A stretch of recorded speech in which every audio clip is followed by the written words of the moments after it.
అనంతపురం జిల్లా రాప్తాడులో పోలీసులు ఆకస్మికంగా తనిఖీలు చేశారు. అక్రమంగా నిల్వ చేసిన గోవా మద్యం బాటిళ్లను స్వాధీనం చేసుకున్నారు.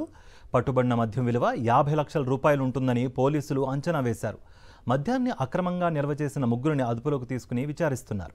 అనంతపురం జిల్లా రాప్తాడులో పోలీసులు ఆకస్మికంగా తనిఖీలు చేశారు.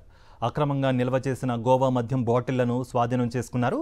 పట్టుబడిన మద్యం విలువ 50 లక్షల రూపాయలు ఉంటుందని పోలీసులు అంచనా వేశారు. మద్యాన్ని అక్రమంగా నిల్వ చేసిన ముగ్గురిని అదుపులోకి తీసుకుని విచారిస్తున్నారు పోలీసులు. ఇదే అంశానికి సంబంధించి మరింత సమాచారం మా ప్రతినిధి శివారెడ్డి అందిస్తారు. శివారెడ్డి,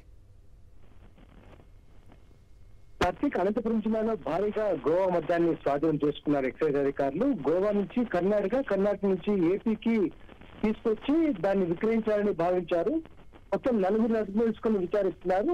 ఎందుకంటే రాప్తాడు సమీపంలోని పంటనేరు వాగులో అత్యంత గుట్టుగా దాచి ఉంచారు. మరోవైపున వ్యవసాయ క్షేత్రంలో కొంత దాచి ఉంచారు. మొత్తం 600 మద్యం కేసులను స్వాధీనం చేసుకున్నారు. ఇదంతా మ్యాన్స్ హౌస్ బ్రాండ్ సంబంధించిగా గుర్తించారు. దీని విలువ సుమారుగా 65 లక్షల రూపాయలుగా ఉంటుందని భావించారు. అయితే దీని వెనుక ఎవరున్న దానిపైన పూర్తి స్థాయిలో ఇన్వెస్టిగేషన్ చేస్తున్న పరిస్థితి కనిపిస్తోంది. గోవా నుంచి అనంతపురం తీసుకొచ్చి ఇక్కడి నుంచి మద్యం షాపులు తీసుకెళ్దామనుకున్నారా, లేకపోతే బెల్ట్ షాపులు తీసుకెళ్దామనుకున్నారా అని దానిపైన పూర్తి స్థాయిలో ఇన్వెస్టిగేషన్ అయితే జరుగుతున్న పరిస్థితి కనిపిస్తోంది. మొత్తం 4 అదుపు తీసుకొని విచారిస్తున్నారు. మరోవైపున కీలక సూత్రగా ఎవరైనా దానిపైన పూర్తి స్థాయిలో ఇన్వెస్టిగేషన్ చేస్తున్న పరిస్థితి కనిపిస్తుంది. ఎందుకంటే గోవా నుంచి అనంతపురం దాకా చాలా చెక్ పోస్టులు ఉంటాయి.